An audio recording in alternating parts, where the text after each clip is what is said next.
Bueno, compañeros, buenos días a todos. Espero que todos estén muy bien. Hoy vamos a dar seguimiento pues al programa de capacitación. En este caso pues tenemos programado dentro del programa de capacitación que se realizó teniendo en cuenta los peligros y riesgos. El tema de la importancia de los simulacros y el manejo de extintores. Entonces los voy a dejar con el profesional de la RL positiva para que nos pueda, digamos que, socializar más los temas y que queden más claros estos temas, porque la importancia dentro del sistema de gestión de seguridad y salud en el trabajo. Muchas gracias.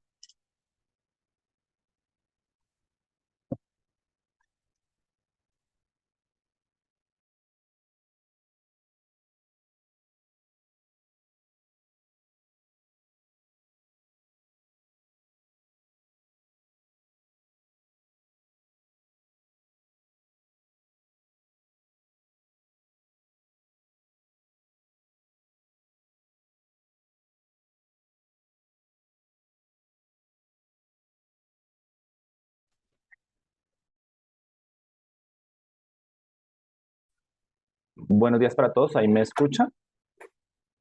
Sí, señor. Vale, bueno, pues en principio, pues buenos días, gracias por permitirme compartir con ustedes este espacio. Mi nombre es Norberto Chitiva, soy ingeniero ambiental especialista en seguridad y salud en el trabajo. Digamos que ya llevo bastante tiempo, casi 12 años trabajando en el marco de seguridad y salud en el trabajo y buena parte pues ha sido en el componente de emergencias. Entonces, el día de hoy les voy a compartir, bueno, los voy a acompañar en estos dos procesos. Vamos a hablar, digamos que muy brevemente, de dos temas puntuales, el primero de los simulacros y el otro componente de los extintores. ¿Listo? Eh, Al final creo que vamos a compartir una evaluación. ¿Me confirmas, porfa? Sí, señor. Listo, entonces para que porfa nos ayuden a estar ahí como muy pendientes de la información que vamos a transmitir. No necesariamente está en el texto que vamos a ver, sino en la información que yo les pueda ir contando. ¿Listo? ¿Tú manejas alguna asistencia? Yo puedo compartir un link para dejar mi asistencia también. Claro que sí, señor. Listo. Entonces al final les voy a compartir un link. Entonces creo que ahí ven la pantalla también. Entonces vamos a iniciar con el componente de los simulacros y la importancia de ellos, muy brevemente. Entonces rápidamente avanzamos acá. Vamos a hablar de qué es un simulacro, qué es una simulación, emergencias, importancia de los simulacros, por qué participar y consecuencias de no participar en estos procesos.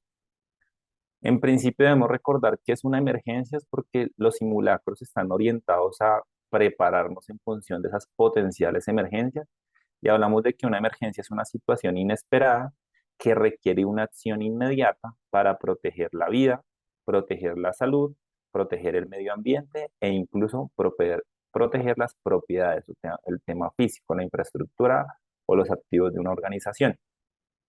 Estas emergencias normalmente pueden afectar una organización, una sociedad, una ciudad, un país o incluso pues a nivel mundial, como lo vimos en años anteriores, el tema de la emergencia sanitaria asociada al COVID-19. Entonces debemos tener en principio tener claro este concepto, ya que es el marco en el cual se estructura, se definen la necesidad de generar un simulacro. De emergencias podemos tener muchos tipos. Aquí tenemos cuatro ejemplos puntuales. Los sismos, que es algo que estamos muy expuestos y en Bogotá últimamente hemos sentido bastantes movimientos. Fuego, ya sea por incendios, por explosiones, por atentados o por cualquier otro patrón. Inundaciones, dependiendo de la zona en que estemos ubicados, también podemos presentar deslizamientos. Y las manifestaciones sociales también son una emergencia, ya que estas pueden afectar la infraestructura, la seguridad, el ambiente o la salud de las personas. Un ejemplo, si estuviéramos cercanos a una universidad cuando están en protestas, pues creo que todos hemos podido presenciar cuando los cuerpos, digamos que las autoridades entran a tratar de restablecer el orden, pues pueden haber gases y pueden haber otro tipo de sustancias presentes en el ambiente. ¿Listo? Entonces es importante que también tengamos presente que esto también hace parte del componente de emergencia. Un ejemplo claro, de pronto somos una generación que ha sido bendecida al no haber enfrentado emergencias graves. ¿verdad? Digamos que la última emergencia así súper grave que nosotros podemos tener en la memoria es el famoso desastre de Armero. Aquí tenemos una imagen para recordar que esto realmente ocurre y que estamos expuestos en todo momento a este tipo de emergencias. Entonces ahí radica en la importancia de poder hacer ejercicios que nos permitan estar preparados para atender.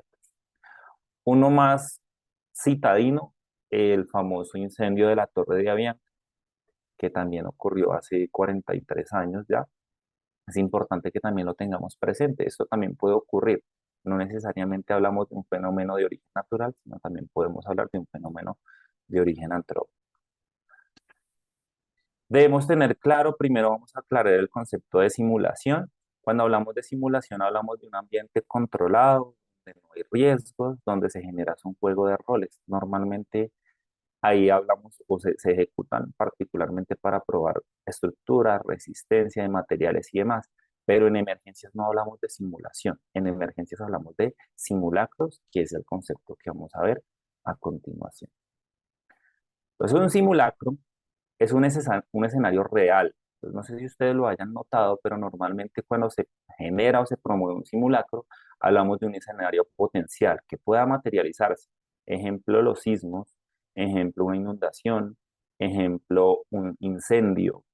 ¿Listo? Cualquier emergencia que realmente se pueda materializar, eso es lo que simulamos. Entonces, dentro de ese marco y dependiendo de la emergencia, vamos a activar uno u otro procedimiento de acuerdo a las directrices organizacionales. Ejemplo, en algunas situaciones se evacúa, en otras no. Entonces, dependiendo del tipo de emergencia o el escenario que vayamos a simular, que sea de carácter real, se orquestará las actividades del simulacro. Entonces, en principio es un escenario real, donde vamos a desplazar recursos en función de tiempo, en función de personas, en función de insumo.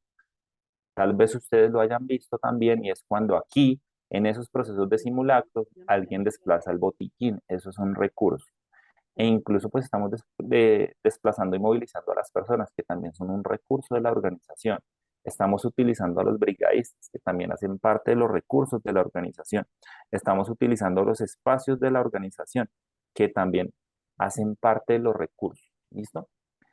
Y lo vamos a hacer en un tiempo real, o sea, lo estamos ejecutando en un momento dado, en un momento acordado y en el marco de las actividades de la organización. ¿Qué quiere decir? Que los simulacros, desde el punto de vista organizacional, siempre se deben hacer dentro de la jornada y el marco de las actividades de una organización. ¿Listo? ¿Hasta aquí de pronto tenemos alguna duda o es claro para todos?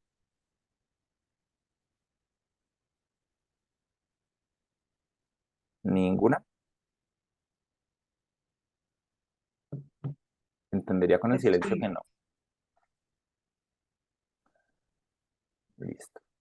Entonces, ¿por qué son importantes los simulacros?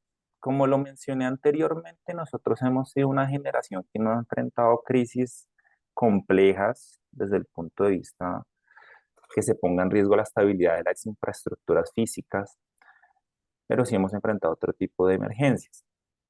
Eso hace que nosotros debamos fortalecer algunas habilidades dentro del grupo de colaboradores, las comunidades o en general dentro de la población nacional. En principio, la importancia de los simulacros es generar ese entrenamiento. Es un proceso de entrenamiento que me permita adquirir las habilidades para responder a ese tipo de situaciones. Debemos generar una cultura del riesgo. ¿A qué me refiero con cultura del riesgo? A los riesgos no hay que tenerles miedo, pero sí hay que ser conscientes de que existen, de que esas amenazas se pueden materializar. También nos permiten generar habilidades de toma de decisiones bajo presión. Son emergencias en las cuales debemos tomar decisiones de forma rápida y estamos enfrentados a una situación particular. Y claramente nos permiten probar o validar nuestros procedimientos internos para atender una emergencia. Ejemplo, qué tan buenos son nuestros recursos, qué tan disponibles están, qué tan buenas son nuestras salidas. Los procedimientos son claros, las personas los conocen, nuestro punto de encuentro es seguro, lo hacemos de forma segura, las personas conocen la señal de alerta o de alarma. Esa es la importancia de los simulacros, que genere dentro de la población esas habilidades en función de sus procedimientos, en función de la percepción del riesgo, que le permitan actuar de forma correcta durante una emergencia. ¿Listo? ¿Por qué nosotros debemos participar en los simulacros? Si bien, como lo vieron anteriormente, estábamos orientados un poco más hacia la organización, sus procedimientos, sus equipos y demás, aquí ya hablamos puntualmente de las personas. Hablamos de que cuando participamos en los simulacros, vamos a empezar a generar tolerancia al pánico y vamos a poder responder de una mejor forma. Sin embargo, dependiendo de las características del individuo, puede que esta barrera del pánico no se supere con la misma facilidad que en otros. Sin embargo, esto nos permite empezar a trabajar en ese concepto. ¿Listo? El pánico es el peor enemigo en una emergencia. Normalmente las personas en una emergencia pueden sufrir mayores afectaciones, es producto del pánico. Segundo, fortalece los procesos de comunicación. En una emergencia debemos tener procesos de comunicación claros. Si hacemos estos ejercicios, nosotros como individuos empezamos a identificar cuáles son esos canales, si esos canales funcionan y si las técnicas de comunicación son claras. Recuerden que en una emergencia lo primero que se va a caer, los primeros sistemas que van a fallar son los de comunicación. Y es importante que nosotros como individuos empecemos a generar y a adoptar prácticas que me permitan mejorar esos procesos de comunicación y o tener comunicación, sistemas de comunicación alternos. Me permite actuar y trabajar bajo presión. Una emergencia es algo que va a generar presión y estrés sobre toda la organización, no solo sobre un individuo.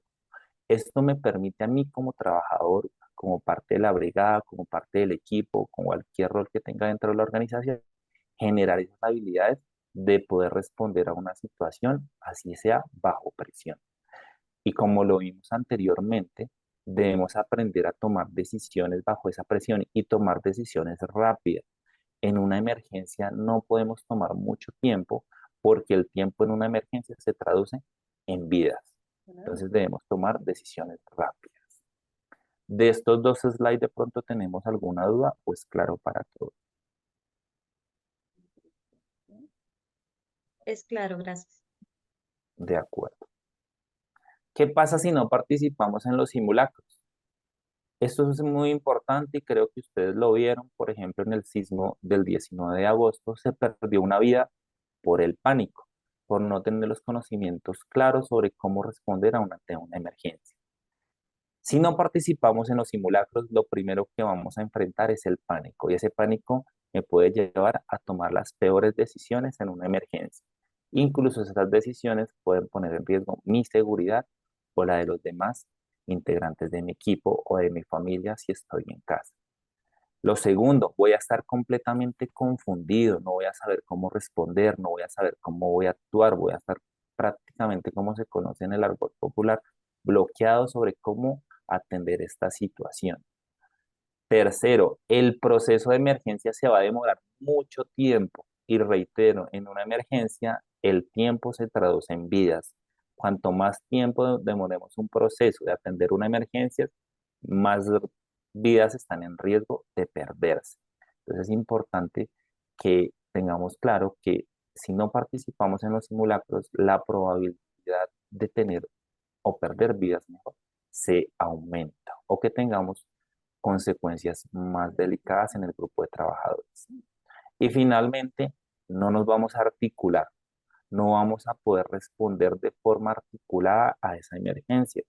Seguramente ustedes lo conocen y en un proceso de emergencias alguien es el que activa la alarma, alguien es el que genera la apertura de las puertas, alguien es el que guía a las personas al punto del encuentro, alguien es el que hace el barrido, alguien hace el acompañamiento a las personas en situación de discapacidad o con alguna particularidad, pero si no generamos esa participación, en ese momento que se presente la emergencia, no va a haber articulación y esa articulación va a llevar a que apliquemos procedimientos no apropiados, técnicas no apropiadas y junto con ello vamos a estar generando pánico, vamos a generar un proceso más tardío, vamos a generar confusión en las personas y al final, pues, reitero, en una emergencia hablamos de vidas y podemos estar exponiendo un mayor número de vidas. ¿Listo? Hasta aquí de pronto tienen alguna duda, alguna inquietud de la importancia de la participación en los simulacros. No, señor. Es claro para todos, listo. Entonces, haciéndole honor al tiempo, vamos a pasar rápidamente a la otra presentación.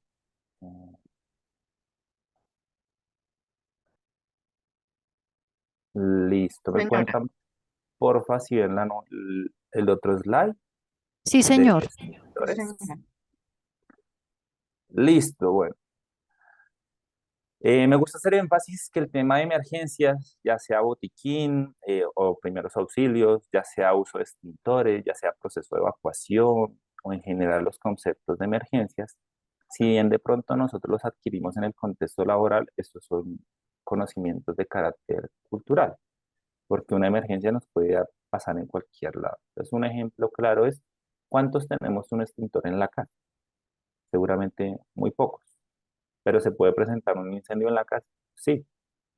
Particularmente en Colombia, los incendios se disparan en los hogares en las épocas decembrinas, claramente alineado al tema navideño, los adornos, las luces y demás. No quiere decir que esto sea malo, simplemente que esto se tiene que hacer con seguridad y en caso de que tengamos una emergencia, poder estar preparados. En este concepto vamos a hablar del uso y manejo de extintores. Para usar un extintor, primero debo conocerlo, porque si yo no conozco el extintor, no sé para qué tipo de fuego me va a servir. Entonces rápidamente vamos a pasar por esas fases. En principio vamos a tener claro que el fuego se conoce como una reacción química o realmente es una reacción físico-química en la cual hay un tetraedro, o sea, tenemos un combustible, un comburente y un agente de reacción que normalmente es el oxígeno, ¿vale? Sin oxígeno no hay fuego.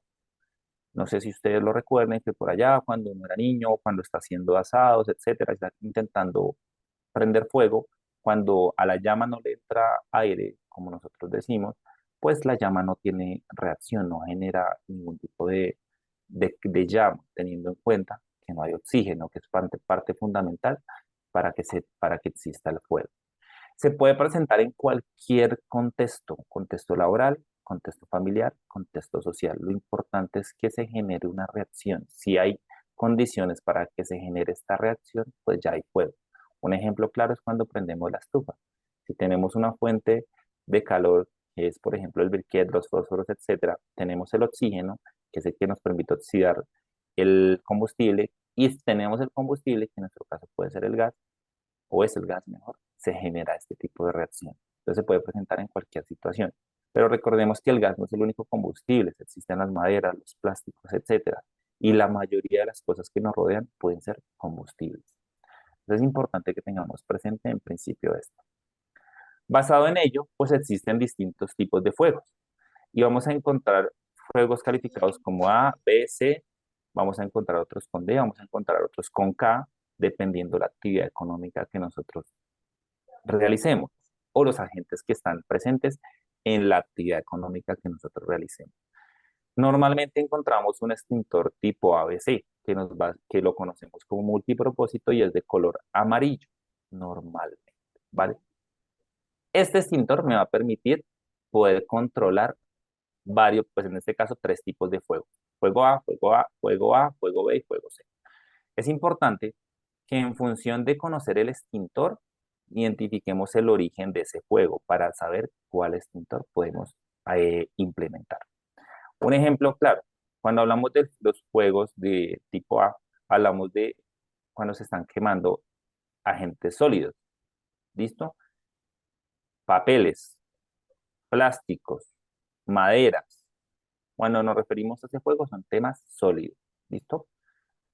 Cuando hablamos del tipo B, hablamos de combustibles líquidos y gaseosos. Aquí que vamos a encontrar, por ejemplo, el gas de nuestras casas o los combustibles líquidos, gasolina, el alcohol o cualquier otra sustancia derivada de los hidrocarburos que pueda generar algún tipo de reacción que esté en presentación líquida. En este caso vamos a vamos a poder utilizar un extintor de tipo B. El siguiente extintor es el tipo de clase C. Aquí vamos a utilizar un extintor o vamos a atender a un juego de este tipo eh, cuando estemos, aquí hablamos de origen del juego cuando están involucrados equipos eléctricos o energizados. Las tomas, los equipos, los televisores, los equipos de cómputo, etcétera, ¿vale? Como lo vieron, pues está clasificado en A, B o C. Para estos juegos, el extintor multipropósito nos funciona perfectamente. Tal vez ustedes hayan visto un extintor de dióxido de carbono, que normalmente es rojo. Ese está orientado para los juegos de clase C, los equipos eléctricos. ¿Cuál es la diferencia entre utilizar un ABC o uno de dióxido de carbono para este tipo de juegos? Proteger los equipos. Si usted descarga un ABC a un computador, el computador se dañó. Si usted descarga un tipo a un ABC, perdón, uno de dióxido de carbono al equipo, a un computador, a un rack o a cualquier equipo electrónico, pues la probabilidad de que este equipo sobreviva es mayor, o sea, que lo podamos recuperar. Si descargamos el otro extintor, no, los dos funcionan. Sin embargo, uno está orientado también a proteger el activo, ¿vale? Normalmente estos son los juegos que nosotros vamos a encontrar con mayor frecuencia. Recordemos, todos los combustibles de carácter sólido o combustibles mejor de carácter sólido los vamos a atacar con 1A.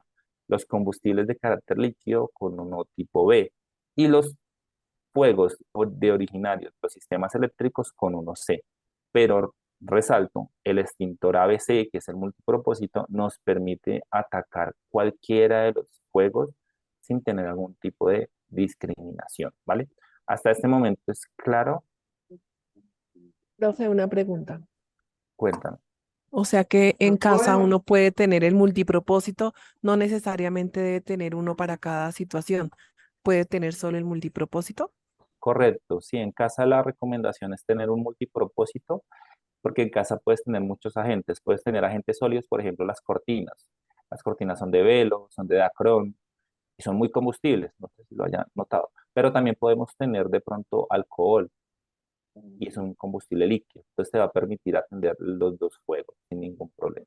Ok, O puedes gracias. tener el televisor. ¿Listo? Vale. ¿Alguna otra duda? ¿Ninguna? Listo. Vamos a hablar del fuego clase D. Este normalmente no estamos expuestos a ello con mucha frecuencia. Aquí es donde hablamos de los metales cuando se encienden. ¿Listo? Normalmente para que nosotros estemos expuestos a este tipo de fuego es porque somos un grupo de emergencia, somos los bomberos o trabajamos en la industria metalmecánica. Realmente no es muy frecuente. Para este tipo de fuegos utilizamos un extintor que esté clasificado para ello.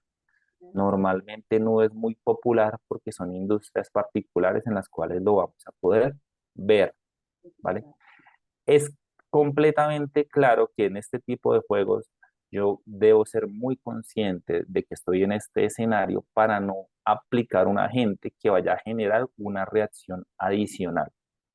Voy a poner un ejemplo claro para que lo tengamos presente. Acá, en los fuegos tipo B, que son combustibles líquidos o gaseosos, no puedo utilizar un extintor de agua porque la fórmula química del agua es H2O, ¿verdad?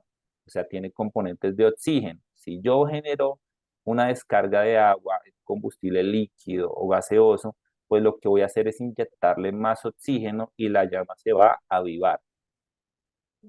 Me hago entender digamos que en esa pericia que debemos tener al identificar los tipos de fuegos. Entonces, el tipo que nosotros normalmente vemos es un extintor de color verde, que es de agua, está aplicado para los fuegos de origen o clase A, que son sólidos, pero nunca combustibles líquidos o gaseosos. Y claramente, pues el agua con la corriente no son buenos amigos, entonces aquí nunca lo vamos a utilizar. Entonces, recapitulemos. Tenemos el extintor ABC que nos permite atacar los tres tipos de fuego sin ningún problema. Tenemos el de CO2 que nos permite o está orientado para el fuego clase C, o sea, los equipos energizados. Y tenemos el D que normalmente no es muy popular, pero es un extintor muy particular que está solo en esas industrias. Pero también tenemos uno adicional que nos homologa de alguna forma el de CO2, que es uno blanco, que es un equipo, un extintor de Solcaplan. De pronto lo hayan visto, un extintor blanco. Se viene reemplazando por el de CO2. Ese extintor de Solcaplan está orientado para este tipo de fuego, para los equipos eléctricos energizados. Voy aquí a hacerles una apreciación con otro extintor que no está acá, pero hace parte de nuestra cotidianidad, que normalmente nosotros cuando estamos en casa, pues no lo vamos a adquirir porque es un extintor costoso, pero lo van a ver en algunas industrias. Han visto los aceites de cocina no los podemos controlar con un extintor de agua, porque si de pronto pues tenemos experiencia en la cocina, pues cuando inyectamos agua fría al aceite, pues se va a generar una reacción muy brusca. Pero si hay un extintor especializado para eso, que en la industria se conoce como un extintor tipo K, y lo vamos a ver en las actividades de manipulación de aceite, pero a nivel industrial, calderas grandes, donde estén las grasas, las margarinas, los restaurantes de gran calado, donde tengamos vasijas completas o contenedores completos de aceite caliente. Ahí vamos a encontrar ese tipo de extintores.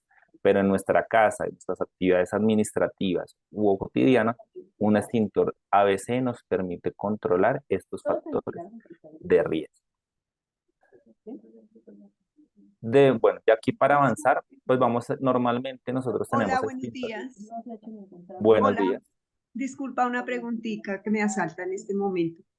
Cuéntame. A propósito de los incendios de aceite en casa, pues como no contamos con esa clase de extintor ¿qué? Pues para controlar ese fuego de aceite, ¿con qué otra cosa se podría en casa apaciguar ese fuego? Con un paño húmedo. Ok, Tú mojas un paño húmedo sí, lo señor. suficientemente grande para tu olla o en mi casa le dicen O paila sartén. o sartén. Y lo que haces es bloquear o lanzarlo sobre la llama para que ahogue o no permita el ingreso de oxígeno. Ah, Pero listo. nunca le vas a echar agua o que el paño nunca vaya a estar goteando agua. Es Ok. húmedo. Lo lanzas en este caso, La sobre la sartén. paila o sobre el sartén, como tú le dices, y ya esto permite o reduce la probabilidad que el oxígeno entre y avive la llama. Ok, muchísimas gracias. Vale, listo.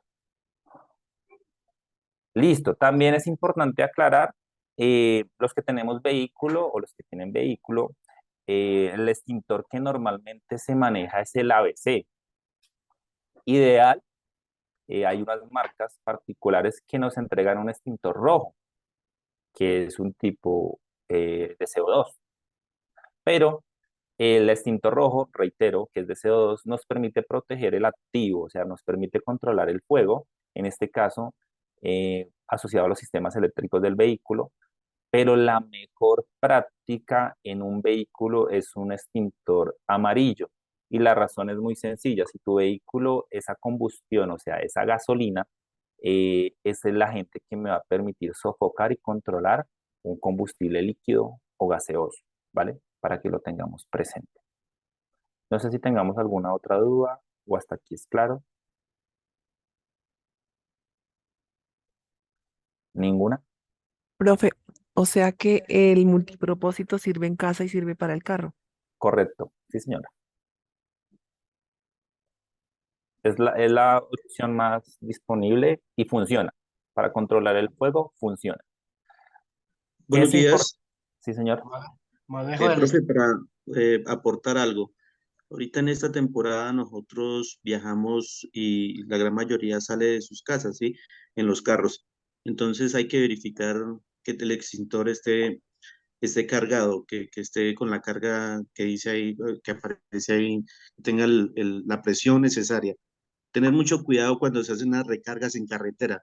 Esas recargas en carretera no son recomendadas, porque No. he visto muchos casos de personas que tienen algún problema y van a utilizar y han hecho esas recargas en carretera y no no obtura, no sirve el extintor. Entonces, es una recomendación. Muchas gracias, profe. Dale. Esa recomendación que hace el compañero es clara. Cuando vayan a recargar un extintor, así sea para su casa, para su vehículo y demás, es mejor que lo hagan en un sitio que les dé confianza, porque a los extintores, cuando les hacen la recarga, digamos que desde el punto de vista internacional y nacional, se les debe cambiar un sello. Ese sello es de colores y tiene una forma particular. Eso me permite en principio garantizar que el extintor se le realizó un mantenimiento y en segunda instancia yo hacerlo en un buen lugar me debe generar la tranquilidad que cuando yo lo vaya a usar funciona. Bueno, Y por eso es importante que tenga una buena presión, que esté dentro de las fechas de la recarga y que esté disponible también de forma ágil en el vehículo. En algunos casos, pues la mayoría, yo creo que me incluyo, lo guardamos en el baúl y a veces ir hasta el baúl puede demorar mucho. Entonces, ser muy estratégicos en la, digamos que en la ubicación que le demos dentro del vehículo o de nuestras casas, ¿vale? ¿Cómo se acciona un extintor? Muy importante.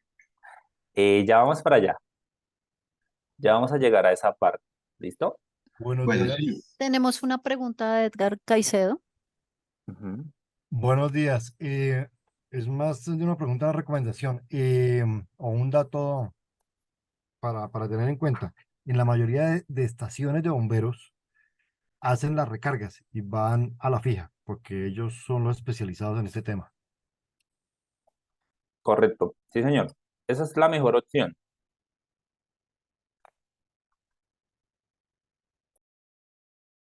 Claramente la mejor opción es hacerlo con una entidad acreditada y qué mejor que los bomberos. ¿De acuerdo? Esa es una muy buena opción si tenemos esa posibilidad de acercarnos a una estación de bomberos, o dependiendo de la ubicación donde estemos, esa es la mejor opción, ¿vale? Listo. No sé si tengamos alguna otra aclaración, duda.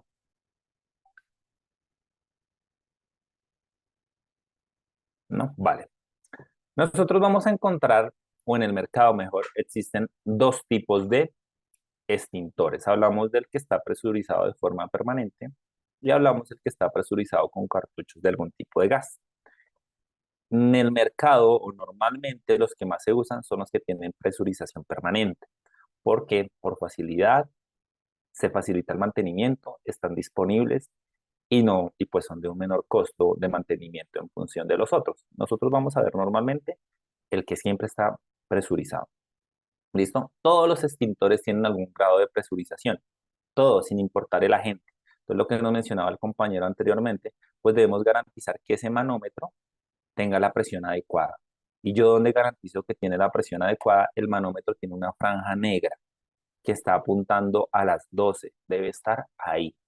No debe estar ni por debajo ni por encima. Si está sobrepresurizado, existe riesgo de que el tanque pueda explotar. Si está por debajo, no tiene la presión suficiente para poderlo accionar de forma segura.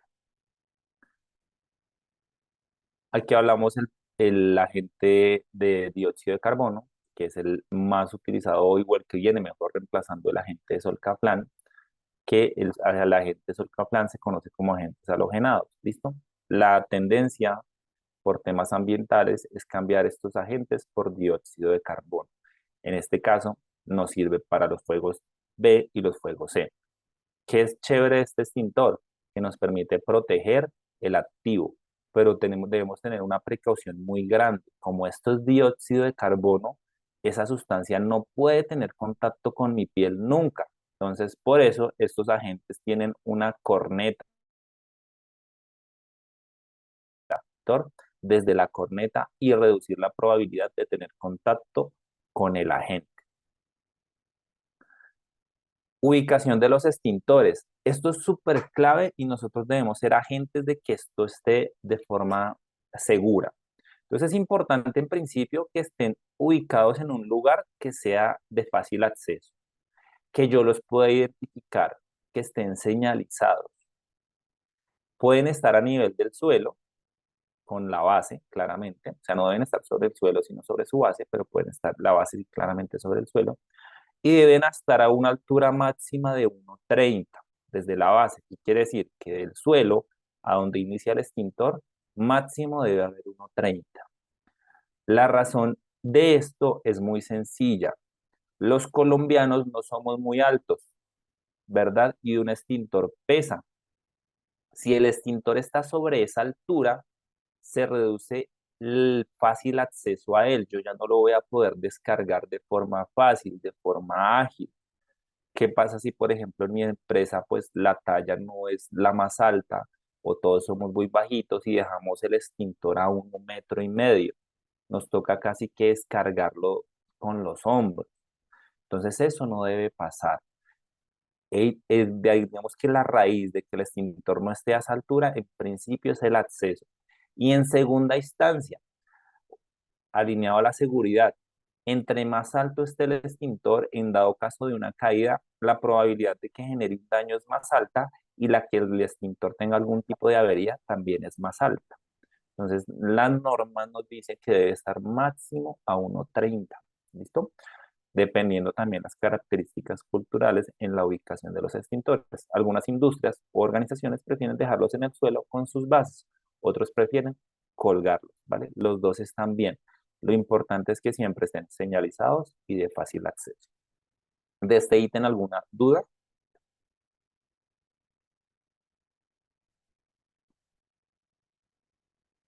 ¿Ninguna?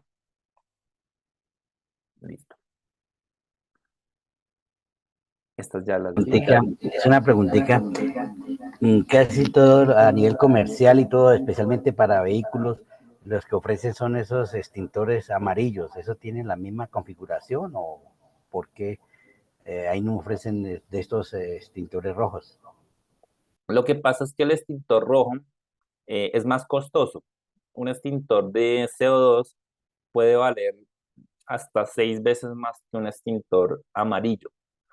Voy a ponerte un ejemplo, un extintor de 10 libras multipropósito, o sea, el amarillo, vale en el mercado entre 50.000 y 80.000 pesos. Eso vale un extintor de 10 libras multipropósito. Pero uno de CO2 del mismo calibre puede llegar a valer 500, 700.000, 800.000 pesos.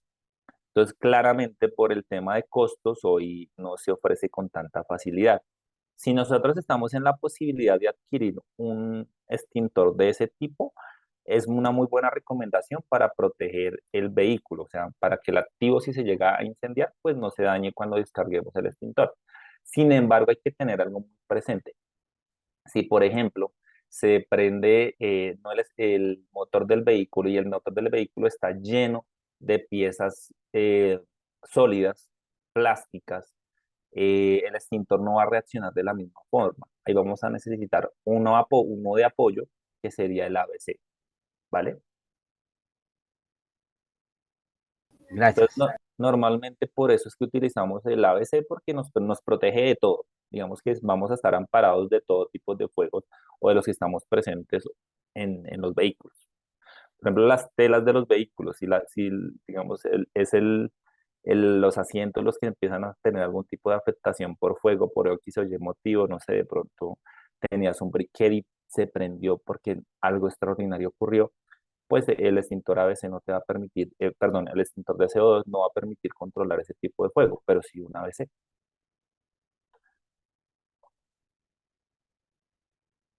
Listo.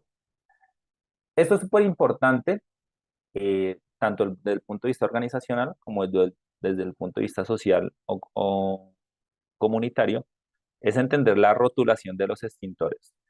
Esa rotulación nos permite, en principio, conocer qué tipo de agente tiene y para qué tipo de fuegos está orientado, su capacidad, y nos da unas instrucciones de uso. Las instrucciones de uso acá son genéricas, o sea, nos aplican casi que para todos los extintores, menos para los de dióxido de carbono. Ellos tienen un uso particular, ¿verdad? Entonces aquí es importante que nosotros en los extintores garanticemos que esa etiqueta siempre está disponible. O sea, cada vez que usted compre, adquiera, reemplace un extintor, debe garantizar que esta etiqueta esté debidamente dispuesta y que esté dentro de los tiempos específicos. A un extintor se le tiene que hacer mantenimiento cada año. Eso lo dice no la legislación colombiana, sino las referencias internacionales. Cada año hay que hacerle mantenimiento a un extintor. ¿Y cada cuánto se debe reemplazar por completo un extintor? Cada 5 años se debe hacer una prueba hidrostática del cilindro. Si el cilindro no pasa la prueba, se tiene que cambiar. ¿Cuál es el camino más fácil? Reemplazarlo, porque una prueba hidrostática incluso puede llegar a ser más costosa que el mismo cilindro. Vamos a tener aquí esto súper claro para el uso del cilindro. La idea es que ojalá todos los cilindros puedan tener una manguera, una corneta, vamos a tener un manómetro, vamos a tener una válvula. La válvula es la palanca que es inferior, ¿vale? Normalmente nosotros la utilizamos para el transporte. ¿Qué quiere decir? Que yo debo transportar el extintor es apoyado en esta, no en la superior. La superior es la que va a generar el disparo. Normalmente tienen nitrógeno, ese es el agente expulsor, el cilindro y va a tener un agente extintor dependiendo de la situación. Adicional a ello, el extintor tiene acá un pin. Vamos a ver si pronto no, acá no está. Tiene un pin, déjenme traigo una imagen. Y ese pin lo debemos retirar. A ver si podemos ver acá. No sé si cuando yo cambie la imagen, ahí se ve el extintor. Sí, señor, ahí se ve. Sí, señor, ahí se ve. Ahí está Listo, bien. perfecto. Entonces el extintor tiene este pincito, que es un arito. Y ese arito tiene un pliegue de seguridad. Si este pin está ubicado en el extintor, ¿qué quiere decir? Que nunca ha sido accionado. Porque para accionar el extintor debo retirar el pin. ¿Cómo retiro el pin? En principio voy a girarlo hacia cualquiera de los sentidos. Eso va a hacer que el protector de seguridad se rompa. Una vez el protector de seguridad se rompa, lo retiro. En ese momento el extintor ya permite que la válvula funcione. Ahí ya quedó listo para usar. ¿Qué extintores normalmente no tienen este arito?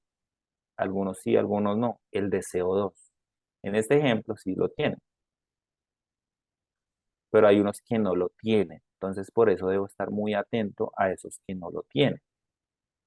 ¿Vale? Porque el que no lo tiene, no tengo garantía de si fue usado o no fue usado el equipo. ¿Vale? Lo ideal ojalá es tener extintores de CO2 que lo tengan. Todos vienen con este anillo de seguridad, ¿listo? Yo una vez quito este pincito, me permite o se activa la válvula para yo poder disparar el extintor. Sin quitar este pin, el extintor nunca va a funcionar porque en el momento que yo presione, pues se va a atropellar, por decirlo de alguna forma, o se va a bloquear la válvula. ¿Listo? Entonces el primer paso es retirar ese pin para el uso. Voy a volver aquí a la presentación. Ahí ya se ve la presentación, ¿verdad? Sí, ahí está listo. Sí, señor. Listo. Entonces, primero es el PIN. Recomendación, yo sé que en una emergencia es muy difícil que lo veamos, pero antes de utilizar un extintor o antes de trasladar un extintor de su punto de ubicación al punto de emergencia, revise que tenga presión, porque si usted lleva un extintor que no tiene presión, no va a funcionar. ¿Qué me indica que tiene presión? No sé si ustedes alcanzan a ver aquí la aguja. Esta aguja debe estar en las 12 exactamente. En los extintores van a encontrar una franja negra o verde. Ahí debe estar en toda la mitad. Si está por debajo, el extintor está despresurizado y no va a funcionar. Si está por encima, va a funcionar, pero hay un riesgo de que cuando usted lo dispare tenga mucha presión. Entonces hay que hacerlo de forma segura, pararse muy bien cuando lo vamos a accionar. ¿Vale? ¿Hasta aquí tenemos alguna duda?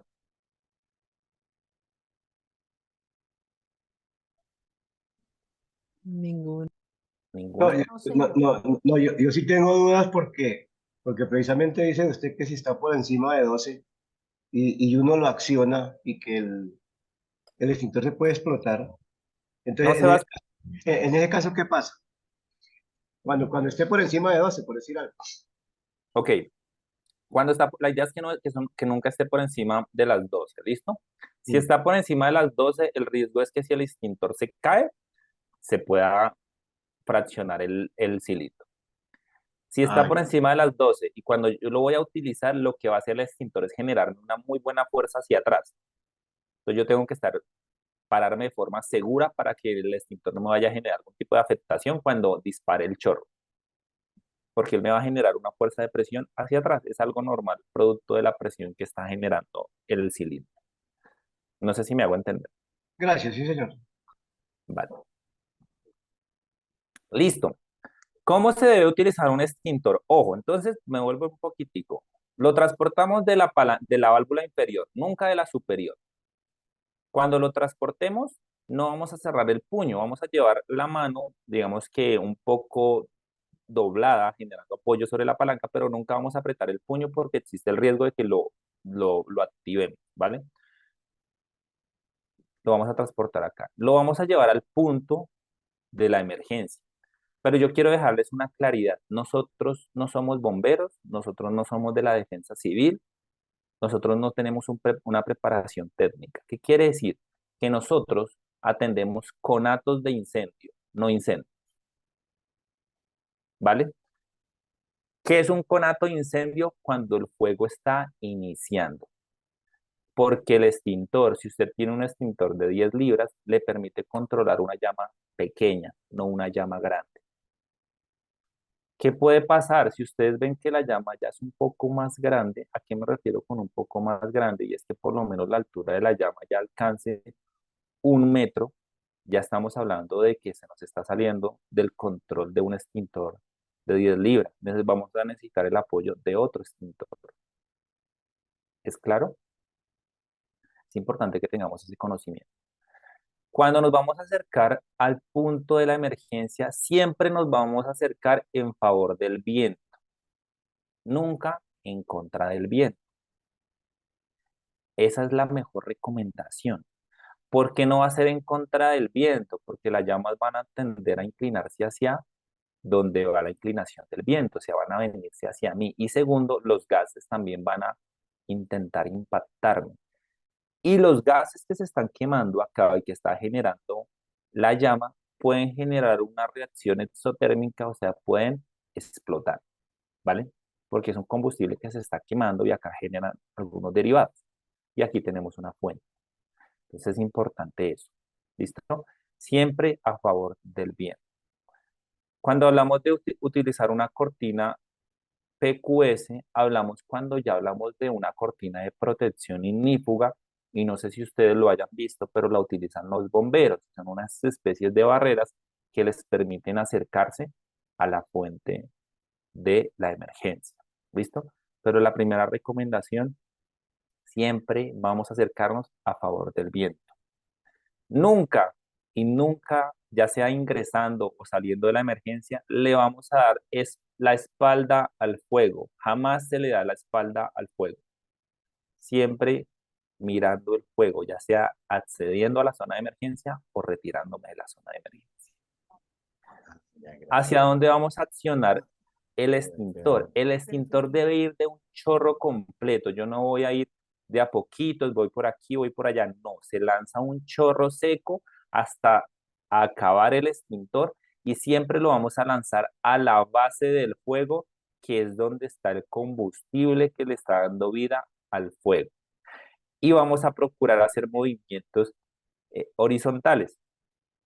¿Listo? Pero siempre se debe hacer de forma continua, porque si yo lo hago parcialmente, pues voy a darle la oportunidad que el fuego seque esa parte que yo, o permita oxigenar esa parte que yo sofoqué y avive nuevamente la llama, ¿vale? ¿Hasta ahí es claro? Una preguntita, es decir, que los extintores pequeños prácticamente funcionan es para un conato de incendio, ya no como un incendio como tal, porque la capacidad no le da para más. Realmente todos los extintores están orientados para conatos de incendio. Los únicos equipos que están avalados técnicamente para controlar un incendio son los que tienen los bomberos. Nosotros controlamos conatos de incendio, o sea, el fuego incipiente, el fuego inicial. Digamos, hay una gran ausencia de apoyo estatal ¿Hasta ahí alguna otra duda? ¿Alguna inquietud? ¿Ninguna? Vale, Una pregunta, dime. es que no escuché, PQS, ¿qué quiere decir? Cuando se refiere a la cortina. Esta es una cortina, PQS son unas siglas en inglés, que son unas cortinas ignífugas. Que ignífuga, el concepto de ignífuga se refiere a que el fuego no la consume o no la consume con la misma facilidad. Entonces, por ejemplo, pues en distintas industrias encontramos overoles o ropa ignífuga, y es que cuando tú te acercas al fuego, el fuego no la calienta a la misma velocidad y por ende no la va a poder consumir a la misma velocidad. Te da un rango de tiempo. Normalmente estas cortinas solo las vemos presentes en los equipos grandes, los bomberos o por ejemplo en el sector petrolero, en el sector energético, se utilizan ese tipo de cortinas. Y literalmente es una cortina, es una barrera que permite que el equipo de emergencia avance un poco más hacia la fuente de la emergencia. Como de pronto ustedes han visto los antimotines, que ellos tienen unas barreritas, ese tipo de barreras, pero en este caso, o mejor, muy parecidas a esas barreras, pero en este caso, ignífugas que me permiten acercarme al fuego. No sé si Ok, fui gracias. claro. ¿Sí? Claro. Listo. Bueno, ya habíamos hablado del tema de la base, siempre a la base, y la descarga tiene que ser continua, nunca la vamos a generar parcial. Como les mencionaba anteriormente, pues debemos generar ese barrido, lanzar el chorro, movilizarlo en forma horizontal. Cuando vemos que el fuego se está controlando en la primera fase y podemos avanzar a la siguiente fase, o sea, al siguiente sector de la base de donde está presente el fuego, vamos a hacerlo. Sin embargo, yo no voy a avanzar hasta que no vea que esa primera fase que yo intenté controlar no está controlada. ¿Listo? ¿Por qué no lo voy a hacer? Porque dado caso de que yo avance, puede generarse que yo al final quede atrapado por el mismo fuego y eso no debería pasar. ¿Vale? Hasta aquí, ¿alguna otra duda, alguna inquietud o es clara también esta información? Profe, una pregunta. Por Cuéntame. ejemplo, hay fuego y yo acciono el extintor, bueno, el que vaya a usar en el momento. Yo pensaba anteriormente que uno oprimía, digamos, la salida del líquido para la base del fuego y tú estás diciendo que es horizontal, frontal. No, me refiero, efectivamente va a la base del fuego, pero me refiero a horizontales que no lo dejes quieto solo en la base, sino que hagas un barrido. Hacia arriba, hacia los No, lados. no, hacia horizontalmente. Ah, ok. Hacia Arriba, arriba, abajo. no, arriba abajo sería vertical. Entonces aquí sería horizontal, Horizontal, por eso le digo de lado a lado. de lado a lado, correcto, Ok. correcto. Ah, Aquí es horizontal. Vale, ok, gracias. Vale. aparentemente. ¿Alguna otra duda? No, vale. Listo. Como lo mencionaba anteriormente, pues debemos mantenernos lo suficientemente apartados del fuego que me permitan pues controlarlo y no exponerme pues a esas partículas que se pueden generar, ¿vale? Siempre, como les mencionaba, nunca le podemos dar la espalda al fuego y una recomendación preventiva es que mientras usted esté atacando el fuego, si bien su concentración inicial debe estar sobre la base del fuego y hacer esos movimientos de barrido horizontales, debe estar atento a lo que pueda estar pasando atrás, de tal forma que usted no vaya a quedar atrapado. Por ejemplo, si hay una sola puerta de acceso, que esa puerta no se vaya a bloquear por X o Y circunstancia, porque el riesgo de que usted quede dentro de esa situación, pues puede ser muy alto.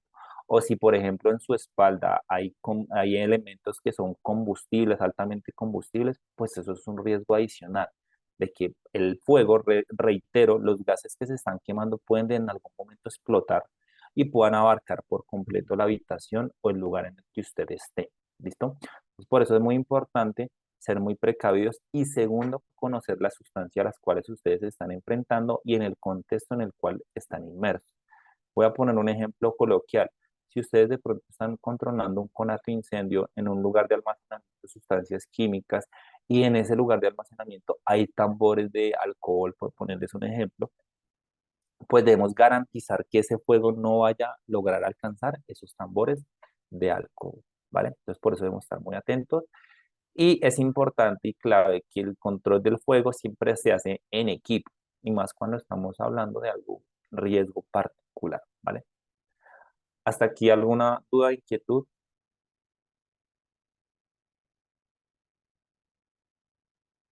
¿Ninguna? No, señor. Listo. Tal vez si ustedes están expuestos a estas situaciones, dependiendo también la actividad, los sistemas que ustedes tengan, si por ejemplo ustedes tienen algún sistema de alimentación de algún combustible, pues podemos estar expuestos a esta situación, ¿verdad?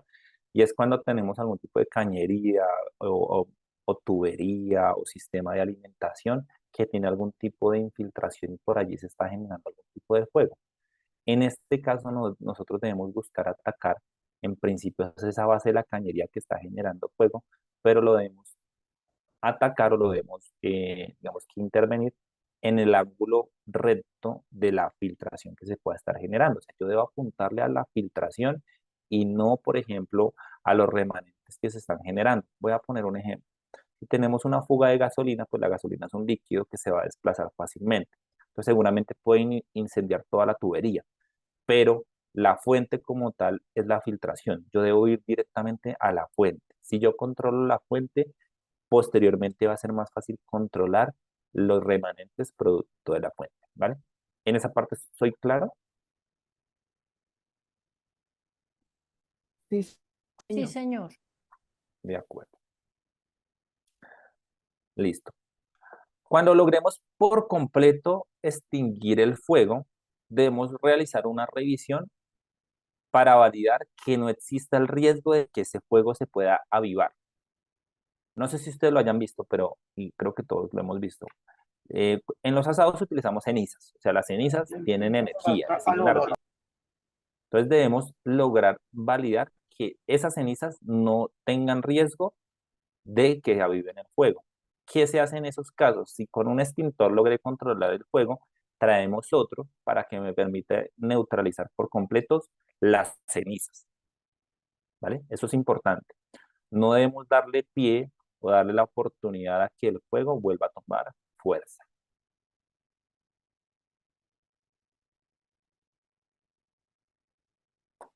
¿Vale? Listo.